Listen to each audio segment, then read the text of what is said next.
Hello students, यहाँ screen पे आपको दो क्वेश्चंस दिख रहे हैं। एक 1994 का है और दूसरा 2011 का क्वेश्चन है। दोनों आईआईटी के क्वेश्चन हैं, एडवांस के। बिना कुछ बोले हम लोग फर्स्ट क्वेश्चन पे पहले चलते हैं। बेसिकली ये दोनों क्वेश्चन ट्रिग्नोमेट्री के हैं।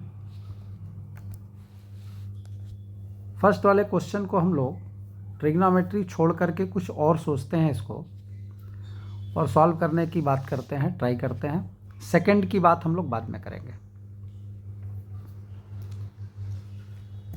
सेकंड भी यहाँ पर क्यों लिखा गया, उसके पीछे भी कुछ रीज़न है, उस पर डिटेल में बात करेंगे बाद में। डायरेक्ट हम लोग क्वेश्चन पे आते हैं। पहला वाला क्वेश्चन कह रहा है कि A1, A2, A3, AN be vertices of an n-sided regular polygon such that, ये कुछ कंडीशन दी हुई है यहाँ पर, और n की वैल्यू फाइंड करनी है। मिला जुला करके क्वेश्चन के अंदर बहुत लिमिटेड इन्फॉर्मेशन है, जो दी हुई है उसी से स्टार्ट करते हैं अपन।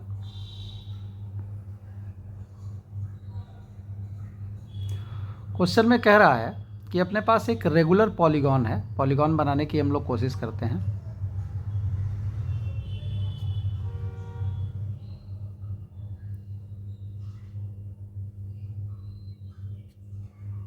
रेगुलर पॉलीगॉन है, साइड इक्वल है, अलग अलग अगर हो जाए तो उसके लिए टेंशन नहीं लेना है। फिगर थोड़ा बड़ा ही बनाते हैं ताकि बातें समझ में आए।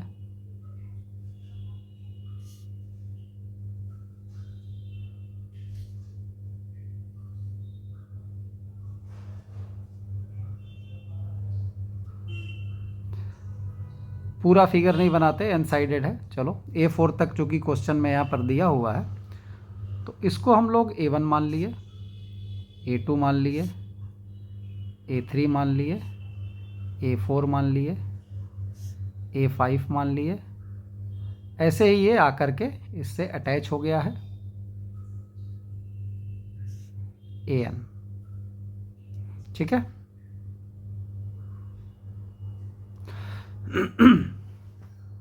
रेगुलर पॉलीगॉन का मतलब हो गया कि इसकी सारी साइड्स आपस में इक्वल है,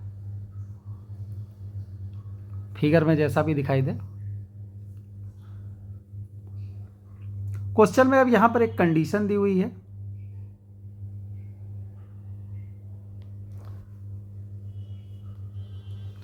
A1 A2 के बीच की डिस्टेंस,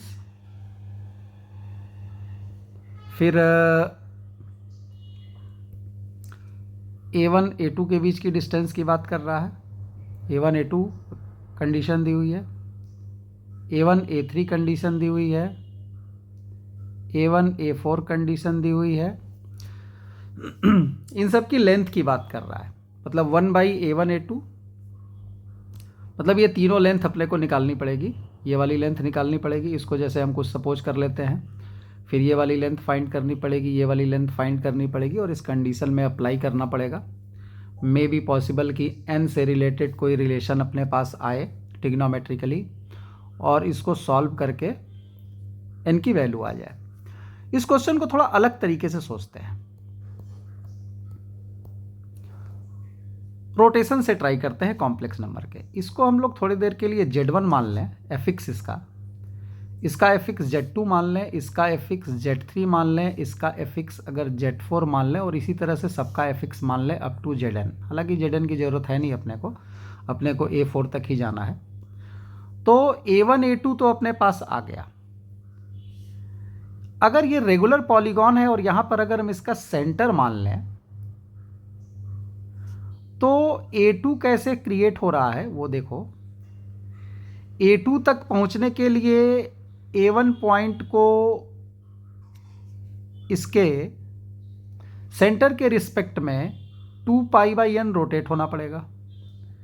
भाई पूरे सर्कल का एंगल 2π 360 हो गया, और n पार्ट्स में इसको हमने डिवाइड कर दिया, और रेगुलर पॉलीगॉन है तो सारे एंगल 2π/n के ही फॉर्म में आएंगे। ये बात समझ में आ रही होगी। यानी Z2 अगर चाहिए तो Z1 को एंटी क्लॉकवाइज अगर हम रोटेट कर दें तो Z2 मिल जाएगा। यानी Z2 को क्या लिखा जा सकता है, यहां पर Z2 को लिखा जा सकता है Z1 का रोटेशन 2 पाई बाई एन। ठीक है, Z1 को अगर हम रोटेट कर दें 2 pi by an anti clockwise direction में तो हमको Z2 मिल जाएगा। ऐसे ही Z3 कैसे मिलेगा? Z3 मिलेगा अगर हम लोग Z2 को रोटेट कर दें। अगर हम इस Z2 को रोटेट कर दें, ठीक है, तो Z3 मिल जाएगा। Z1 को रोटेट किया तो Z2 मिल गया। यहां पर भी रोटेशन वाला जो एंगल यूज करेंगे वो भी कितना होगा? 2 pi by n. Regular polygon है, सारे एंगल 2 पाई बाई एन होंगे।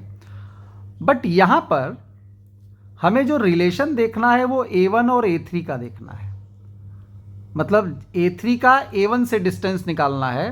और ऐसे देखा जाए तो A1 को अगर 4 पाई बाई एन रोटेट कर दें तो हमको क्या मिल जाएगा? A3 मिल जाएगा। यानी Z1 अगर 4 पाई बाई एन रोटेट कर जाए, ये 4 पाई बाई एन अगर रोटेट कर गया तो हमको Z3 मिल गया। तो Z3 को हम Z1 के रिस्पेक्ट में लिखें तो A1 A3 थोड़ा सा इजी गोइंग हो जाएगा। तो Z1 e to the power I 4 pi by n. Similarly A1 A4 की अगर बात करें तो अगर हम A4 पर जाना चाहते हैं, A1 से रिलेशन है, तो हम A1 पॉइंट को अगर रोटेट कर दें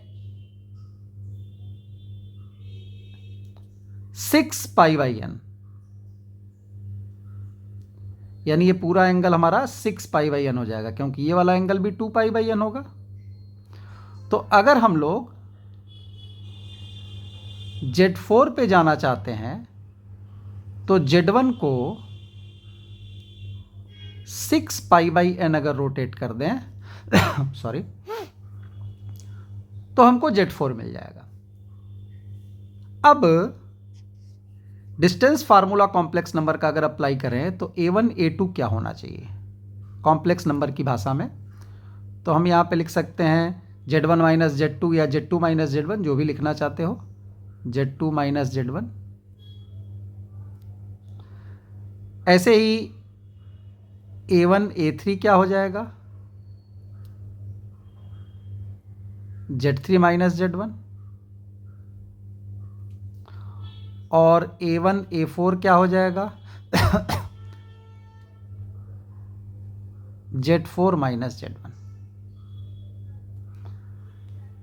यानी कि कहने का मतलब यह है, सेंस ये है कि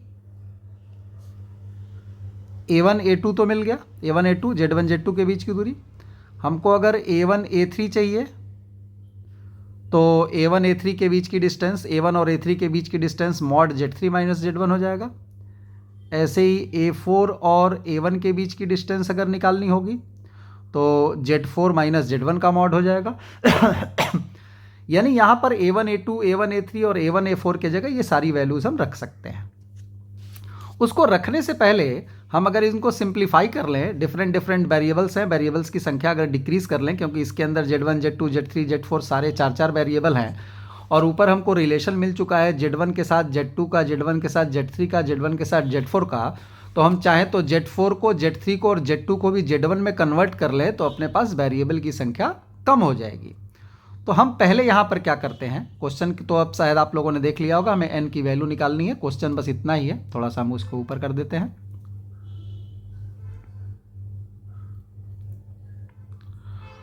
तो यहाँ पर अगर हम Z2 माइनस Z1 फाइंड करने की कोशिश करें, मॉडुलस की वैल्यू बाद में रख लेंगे उसको उठा करके, जो इक्वेशन या रिलेशन दिया हुआ कंडीशन क्वेश्चन के अंदर। तो फिलहाल Z2 को लिख सकते हैं Z1 e to the power iota 2 pi by n minus Z1। Z1 अगर कॉमन ले लें तो मॉड Z1 बाहर आ जाएगा, अंदर अपने पास बचेगा e to the power I 2 pi by n minus 1। हम डायरेक्ट भी इसको सॉल्व करके लिख सकते हैं, बट क्लास 11th के बच्चों को ध्यान में रखते हुए थोड़ा हम इसको डिटेल कर देते हैं। यहाँ पे e to the power iota 2 pi by n को अपन लिख सकते हैं cos 2 pi by n plus iota sine 2 pi by n, और माइनस 1 पहले से मौजूद है। इसका मॉडुलस निकालने से पहले थोड़ा अंदर ट्रिग्नोमेट्रिक आइडेंटिटी लगा करके इसको सिंप्लीफाई करना पड़ेगा। एक सॉल्व करते हैं, बाकी सिमिलरली लिख लेंगे। तो अंदर मिलेगा अपने पास cos 2π/n -1 plus iota sign 2π/n। ये मॉड Z1 हो गया। cos 2π/n -1 cos थीटा -1 या cos 2 थीटा -1, इसको लिख सकते हैं -2 साइन स्क्वायर θ/2। θ/2 यानी 2π/n/2 करेंगे तो ये π/n पॉसिबल हो जाएगा। और प्लस अब चूंकि ये π/n बन गया तो इसको भी π/n में कन्वर्ट कर लेते हैं। तो इसको π/n में कन्वर्ट करेंगे तो 2 iota cos π/n sine π/n। Sine 2 theta का फार्मूला लगा दिया, 2 साइन थीटा cos थीटा। पहले हमने cos लिख लिया, नो मैटर। मॉड Z1, इसके अंदर से अब आप कॉमन ले सकते हो तो बाहर कॉमन 2 आ जाएगा, माइनस भी कॉमन ले सकते हो, मॉड है कोई फ़र्क नहीं पड़ने वाला। अंदर से साइन π/n भी कॉमन होगा, साइन π/n। साइन π/n पे मॉड लगाने की ज़रूरत नहीं है कोई डायरेक्टली, क्योंकि क्वेश्चन के अंदर दिया हुआ है कि n 3 से भाई n जो भी होगा वो ट्रेंगल तो कम से कम होगा ही होगा। ठीक है, ये तो इस क्वेश्चन में दिया हुआ है n > 3। हम जनरल बात कर रहे हैं। इस क्वेश्चन के अंदर अगर रेगुलर पॉलीगॉन बोल रहा है तो पॉलीगॉन का मतलब क्या हुआ कि भाई कम से कम ट्रेंगल तो होगा, मतलब n की वैल्यू कम से कम 3 से ज़्यादा तो होगी। ठीक है, तभी तो ट्रेंगल बनेगा या पॉलीगॉन बनेगा। तो n अगर 3 या 3 से ज़्यादा होगा तो π/n कहाँ चलाएगा, इसको फर्स्ट या सेकंड क्वाड्रेंट में लेके आ जाएगा। ऐसी कंडीशन में फर्स्ट क्वाड्रेंट में साइन की जो भी एंगल की वैल्यू होती है पॉजिटिव होती है। मॉड की कोई ज़रूरत यहाँ पर फिलहाल अपने को दिखाई नहीं दे रही है। आप लिख भी सकते हैं मॉड, कोई फ़र्क नहीं पड़ने वाला। वो कैंसिल आउट होना होगा तो होगा, बाद में भी उसको देख लेंगे, लेकिन यहाँ मॉड लगाने की ज़रूरत हमें नहीं लग रही है। वो तो आपको समझ में भी आ रहा होगा। अब यहाँ पर बचा क्या, अब यहाँ पर बच गया साइन π/n और माइनस आयोटा cos π/n। और अगर इसका मॉडुलस निकाला जाए, अगर इसका मॉडुलस निकाला जाए तो इसका मॉडुलस 1 हो जाएगा। अरे sine square theta plus cos square theta modulus 1 हो गया, चूँकि मॉड है। यहाँ पर क्या मिला अपने पास, 2 मॉड Z1 और साइन π/n यहाँ पर वैल्यू मिल गई। ये अपने पास जो वैल्यू आई ये A1 A2 की वैल्यू आई है। सिमिलरली अगर हम लोग A1 A3 निकालने की कोशिश करेंगे तो ध्यान से देखो, A1 A3 में हमको Z3 माइनस Z1 मिलेगा, और यहाँ पर Z3 माइनस Z1 में जब Z3 की ये वाली वैल्यू उठा करके यहाँ पर पुट करेंगे तो यहाँ पर 2π/n एंगल था तो π/n मिला, तो यहाँ 4π/n एंगल है तो 2π/n मिलेगा। उसको भी आप चाहो तो इतना सॉल्व कर सकते हो, बट इतना सॉल्व करने की ज़रूरत है नहीं, ये डायरेक्टली हो जाएगा। 2 मॉड Z1 बाहर हो जाएगा और यहाँ वैल्यू हो जाएगी साइन 2π/n। और इसी तरह से अगर A1 A4 फाइंड करने की कोशिश की जाएगी तो हो जाएगा 2 मॉड Z1 साइन 3π/n। यानी मिला जुला करके अपने पास ये तीनों A1 A2 भी आ गया, क्वेश्चन में जो था A1 A4 भी A3 भी आ गया और A1 A4 भी आ गया। इस कंडीशन में उठा करके इनको रख देते हैं। तो इन तीनों वैल्यूज़ को जब हम इस कंडीशन में रखेंगे तो क्या हो जाएगा, according to given condition 1/A1 A2 is equal to 1/A1 A3 plus 1/A1 A4। ये कंडीशन क्वेश्चन में दी हुई है, इसमें अगर हम वैल्यू पुट करेंगे तो A1 A2 की value 2 mod Z1 sine π/n is equal to 1/2 mod Z1 sine 2π/n और plus 1/2 mod Z1 sine 3π/n। 2 mod Z1 2 mod Z1 2 mod Z1 को अपन चाहें तो कॉमन लेकर के कैंसिल आउट कर सकते हैं। तो यहाँ पर बचेगा 1/sin π/n is equal to 1 upon sine 2π/n plus 1 upon sine 3π/n। यहां पर पहुंच गए। ध्यान ये रखना है कि अपने को n की वैल्यू पूछ रहा है क्वेश्चन के अंदर, find the value of n, और अपने इस रिलेशन के अंदर n आ भी चुका है, आपको ये दिख रहा होगा।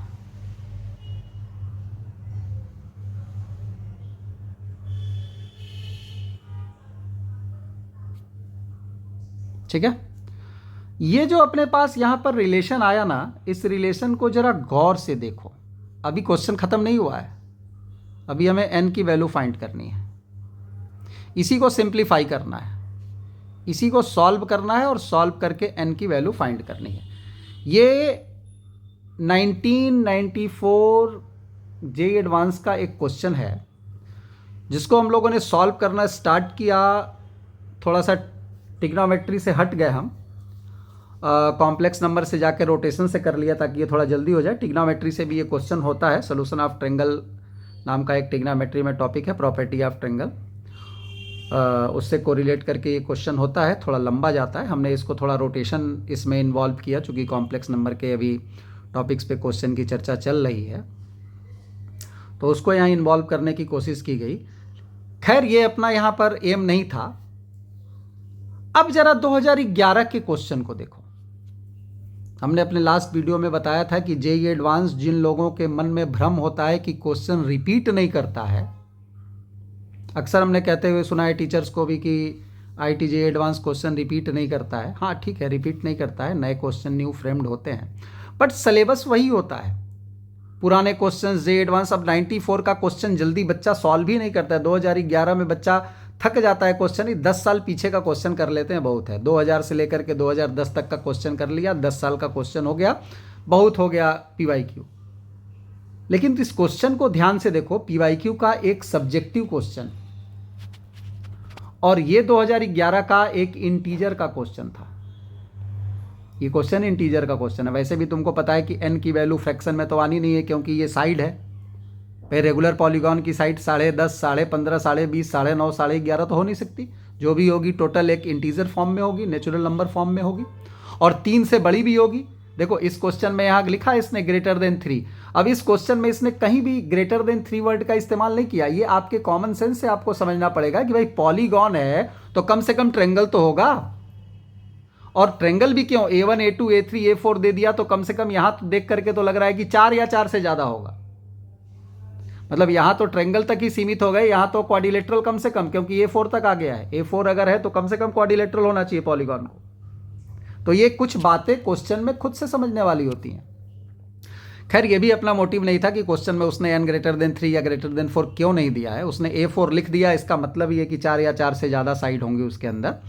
बट यहाँ पर हमारा एम जो था क्वेश्चन को करने का या दोनों क्वेश्चन को लिखने का, उसके पीछे का रीज़न ये था कि 1994 का जेईई एडवांस का पूछा हुआ क्वेश्चन 2011 में रिपीट किया कि नहीं किया। देखो इस क्वेश्चन को ध्यान से देखो, इसने ये रिलेशन दिया है और n की वैल्यू पूछा है, और ऊपर वाले क्वेश्चन को सॉल्व करते करते हमें जो रिजल्ट मिला यहाँ पर वो और ये अपना 2011 वाला क्वेश्चन, ये दोनों सेम है। यानी ये क्वेश्चन अब यहाँ से जब नीचे सॉल्व करोगे तो ये 2011 वाला जेईई एडवांस का क्वेश्चन हो जाएगा, आईटी जेईई का। भैया मेंस नहीं है, जेईई एडवांस का क्वेश्चन है। जा करके देखोगे ट्रिग्नोमेट्री के पीवाईक्यू में दोनों क्वेश्चन मिल जाएंगे, दोनों ट्रिग्नोमेट्री में ही मिलेंगे। अगर तुम्हारे पीवाईक्यू में ट्रिग्नोमेट्री में सोल्यूशन ऑफ ट्रायंगल या प्रॉपर्टी ऑफ ट्रायंगल अलग दिया होगा तो वहां पर मे बी की क्वेश्चन मिले, बट ये मिलेंगे ट्रिग्नोमेट्री में, ये कॉम्प्लेक्स नंबर में नहीं मिलेंगे। ये तो हमने कॉम्प्लेक्स नंबर से रोटेशन कर लिया ताकि टाइम ज़्यादा वेस्ट ना हो ट्रिग्नोमेट्री लगा करके, क्योंकि यहाँ इस क्वेश्चन को कराना एम नहीं था, आपको ये दिखाना था। लास्ट क्लास में हमने बोला था कि जेईई क्वेश्चन रिपीट करता है। लास्ट क्लास में भी हमने एक क्वेश्चन आपको दिखाया था, एक 2009 में क्वेश्चन आया था, और 2019 में एक क्वेश्चन आया था, और एक क्वेश्चन उसके पहले आया था सिमिलर क्वेश्चन 2010 में या 2009 में। तो इस तरह के क्वेश्चंस जेईई रिपीट कितनी बारीकी से किया, एक जेईई का सब्जेक्टिव क्वेश्चन उठा करके और उसको इतना सॉल्व करके और बीच का ये एक कॉन्सेप्ट उठा करके और इसको क्वेश्चन बना दिया। खैर हम लोग क्वेश्चन को अब आगे सॉल्व करते हैं। अब यहां से जो सोल्यूशन हम लोग देखेंगे, ये सोल्यूशन उन दोनों क्वेश्चन का सोल्यूशन होगा, ठीक है। अब इसको सॉल्व करके हमको n की वैल्यू फाइंड करनी है। ठीक, आप देख रहे हो अब ये क्वेश्चन भी चालू हो गया। 1 by sine pi by n, 1 by sine 2 pi by n, 1 by sine 3 pi by n, तो n की वैल्यू फाइंड करनी है। अब चलो इसको सॉल्व करते हैं। चलो इसको ऐसे ही टिग्नामेट्रिकली सॉल्व करते हैं। इसको 1 by sine pi by n minus 1 by sine 3 pi by n is equal to, कैसे भी तुम सिंप्लीफाई करो, पहले एलसीएम तो लेना ही पड़ेगा। साइन 2 पाई बाई एन हमने लिख लिया, यहाँ एलसीएम ले लिया तो ये हो गया साइन 3 पाई बाई एन। अब ये क्वेश्चन जो है simple trigonometric ratio and identity का क्वेश्चन बन चुका है। Sine pi by n, calculation mistake देखते रहिएगा आप लोग ध्यान से, क्योंकि पहले भी हम बोल चुके हैं कि यहाँ पर मोटिव अपना क्वेश्चन कराने से ज़्यादा ये था, साथ में क्वेश्चन भी लग गया। रिपीटिशन पे बात हो रही थी कि बच्चों का जो आदत होता है कि क्या क्वेश्चन तो क्लास में बोला जाता है कि रिपीट नहीं करता है, क्यों PYQ हम सॉल्व करते हैं, जब क्वेश्चन नहीं आने हैं तो नए हम लोग मॉक टेस्ट दें, नए क्वेश्चंस। हाँ ठीक है, नए क्वेश्चंस ट्राई करने चाहिए, स्टेमिना बढ़ता है और सारे क्वेश्चन रिपीटेड नहीं होते हैं, बट बहुत सारे क्वेश्चंस इस तरीके से हम आपके सामने लेके आएंगे जो जेई ने बहुत बारीकी से रिपीट किए हैं। अब इसी में ऊपर देखो, यहाँ पर एलसीएम ले लिया हमने साइन 3 पाई बाई एन को इधर करके। अब ऊपर sine C minus sine D का फार्मूला याद होगा, 2 cos C plus D by 2, तो सी प्लस डी बाई 2 करेंगे तो 2 पाई बाई एन हो जाएगा, और sine C minus D by 2 करेंगे तो I think pi by n हो जाएगा। और नीचे भी है साइन पाई बाई एन और sine 3 pi by n is equal to 1 upon sine 2 pi by n. I think ये दोनों कैंसिल आउट हो रहे हैं, आपको दिख रहा होगा सामने। और क्रॉस मल्टीप्लाई कर लेते हैं तो ये हो जाएगा 2 कॉस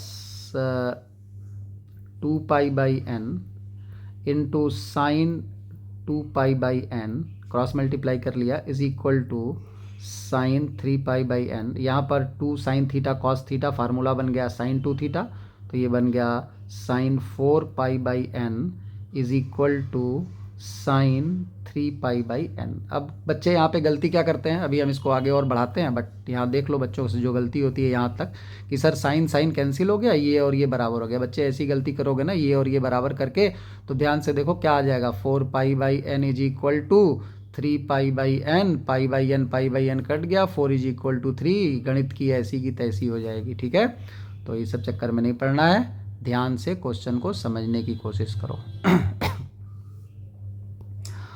अब ये डायरेक्टली तो सॉल्व करने में प्रॉब्लम हो रही है, काम करते हैं साइन को इधर ले आते हैं। और भी तरीका इसको करने का हो सकता है, एक सिंपल मेथड ये भी अप्लाई कर सकते हो, हालांकि मेन इसको प्रोसेस जो है उससे हम बात करेंगे बाद में।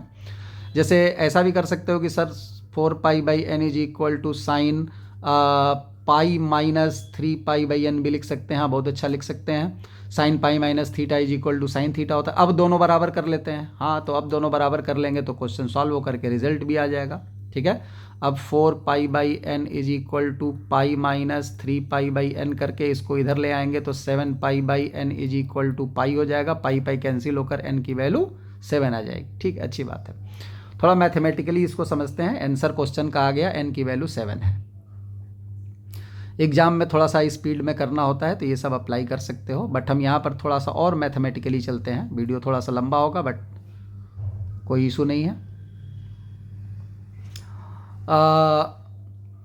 इसको इधर ले आएंगे, मैथमेटिकली इसको सॉल्व करेंगे। 4 pi by n minus sine 3 pi by n. अभी जो हमने शॉर्ट ट्रिक वाला मेथड बताया ना, उसमें और भी गलतियां हैं कि साइन पाई माइनस थीटा ही साइन थीटा नहीं होता है, और भी हो सकता है। ठीक है, sine pi sine 2 pi plus theta भी तो हो सकता है साइन थीटा, फिर वो क्यों नहीं किया।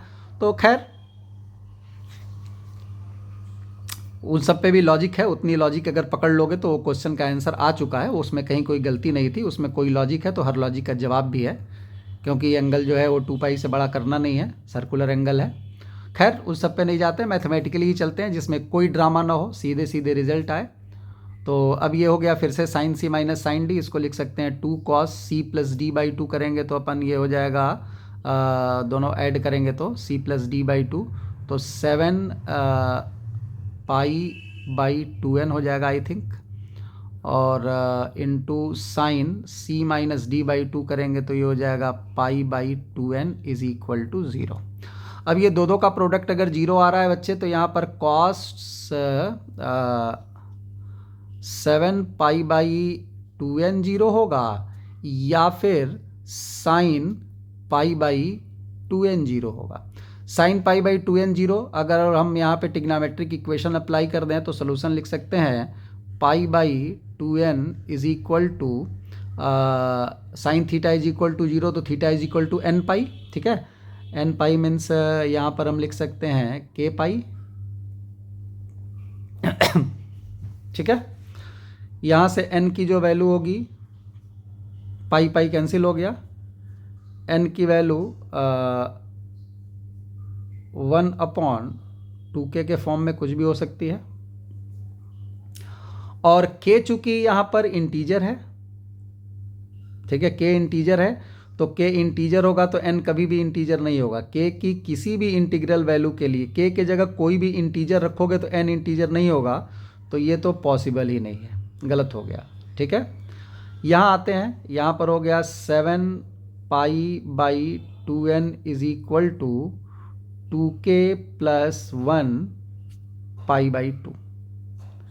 ये सीधा सीधा चल रहा है ट्रिग्नोमेट्रिक इक्वेशन। ठीक है, पाई बाई 2 और पाई बाई 2 तो कैंसिल आउट हो गया, n की वैल्यू आ गई 7/2k प्लस 1। अब यहीं से रिजल्ट मिलना है भाई, ये तो कैंसिल आउट हो गया क्योंकि यहाँ पर k के जगह कोई भी इंटीग्रल वैल्यू रखोगे n कभी भी इंटीजर नहीं आएगा। और n चूंकि साइड है, साइड की संख्या है, नंबर ऑफ साइड्स हैं, तो ये फ्रैक्शन में आ नहीं सकता, इसलिए यहाँ पर k की किसी वैल्यू के लिए ट्रू नहीं था, इसलिए यहाँ पर हमने इसको कंट्राडिक्ट बोल दिया। कंट्राडिक्ट मतलब ये संभव ही नहीं है केस। अब बात करते हैं इस पर्टिकुलर केस में, n की वैल्यू आ गई 7/2k प्लस 1। अब यहां पर 7 बाई इंटीजर, भाई k तो चूंकि इंटीजर है, k तो इंटीजर है, ट्रिग्नोमेट्रिक इक्वेशन में हम लोग यहाँ जो भी रखते हैं, फार्मूले में देखो हमने n नहीं रखा, तुम लोग को याद होगा, आदत होती है ना बच्चों की, फार्मूला n के फॉर्म में रखते हैं। साइन थीटा बराबर, जैसे फार्मूला बच्चों को याद होता है साइन थीटा बराबर 0 तो थीटा बराबर n पाई, तो इस तरह के जो फार्मूले तुम लोगों ने पढ़ रखे हैं ना, ये n यहाँ पर इंटीजर होता है। अब चूंकि इस क्वेश्चन के अंदर ऑलरेडी n का यूज है, इसलिए हम यहाँ पर एक नया इंटीजर k मान लिए, r मान लो, t मान लो, कुछ भी मान लो, वो तुम्हारा मैटर है। k यहाँ पर अगर इंटीजर है बच्चे, तो k के जगह इंटीजर रखोगे तो 2k प्लस 1 एक इंटीजर आएगा। अब 7 के नीचे इंटीजर रखना है और n भी इंटीजर आना चाहिए। इसका मतलब क्या हुआ कि ये इंटीजर क्या क्या हो सकता है, वो भी पॉजिटिव होना चाहिए, पॉजिटिव इंटीजर। तो ये इंटीजर 1 आ सकता है या ये इंटीजर 7 आ सकता है। 1 और 7 के अलावा नीचे वाला इंटीजर अगर कुछ भी होगा तो n इंटीजर नहीं आएगा। ठीक है, n को इंटीजर अगर लाना है तो 7 के नीचे जो नंबर डिवाइड हो रहा है, अच्छा 7 के नीचे मान लो तुमने 2 लिख दिया, ठीक है, 7 के नीचे अगर तुमने 2 लिख दिया तो 7/2 इंटीजर नहीं है, 7 के नीचे 3 लिख दिया तो इंटीजर नहीं है, 7 के नीचे 4 लिख दिया तो n इंटीजर नहीं होगा, 7 के नीचे 9 लिख दिया तो इंटीजर नहीं होगा। 7 के नीचे या तो तुम 1 लिखो या तो 7 के नीचे 7 लिखो, 7 के नीचे 1 लिखोगे तो n की वैल्यू 7 आ जाएगी, 7 के नीचे 7 लिखोगे अगर यहाँ पर तो 7 7 कैंसिल होकर n की वैल्यू 1 आ जाएगी। ठीक, तो अब यहाँ दो ही पॉसिबिलिटी है कि नीचे का जो डिनोमिनेटर है वो या तो 1 हो या तो 7 हो। नीचे का इंटीजर 1 मतलब 2k प्लस 1 1 होना चाहिए, 2k प्लस 1 1 होना चाहिए, और 2k प्लस 1 अगर 1 होगा तो यहाँ से k की वैल्यू 0 हो जाएगी। ठीक है, और अगर 2k प्लस 1 7 लेते हो तो यहाँ से k की वैल्यू 3 हो जाएगी। अगर तुम यहां पर इंटीजर जो नीचे वाला डिनोमिनेटर का इंटीजर ले रहे हो, अगर तुम इस इंटीजर को 7 ले लेते हो तो 7 अगर ले लेते हो तो ऐसे कंडीशन में n की वैल्यू 1 आएगी 7/7, जो कि पॉसिबल नहीं है क्योंकि पॉलीगॉन बन रहा है और पॉलीगॉन की साइड कम से कम 3 तो होगी। अब पॉसिबिलिटी केवल यही वाली बचती है कि 2k प्लस 1 1 हो जाए, तो n बराबर 7/2k प्लस 1 जो है, यहाँ पर इस नीचे वाली वैल्यू को 1 होना पड़ेगा, तो ही हमारा क्वेश्चन सारी कंडीशन को फुलफिल करेगा। और जब ये 1 होगा तो n की वैल्यू 7 आ जाएगी, यानी ऊपर के दोनों क्वेश्चन का रिजल्ट 7 ही है और यही हमारे क्वेश्चन का एग्जैक्ट मैथमेटिकल आंसर है। ठीक है, आई थिंक आपको समझ में भी आया होगा हम समझाना क्या चाह रहे हैं। साथ में अपने 2 क्वेश्चन भी PYQ के लगा लिए हम लोगों ने, और रिपीटिशन का एक क्राइटेरिया भी समझ में आया कि जेई किस तरह से चीज़ों को रिपीट करता है। आगे और भी इस तरह की वीडियो लेकर के आएंगे हम लोग। Thank you.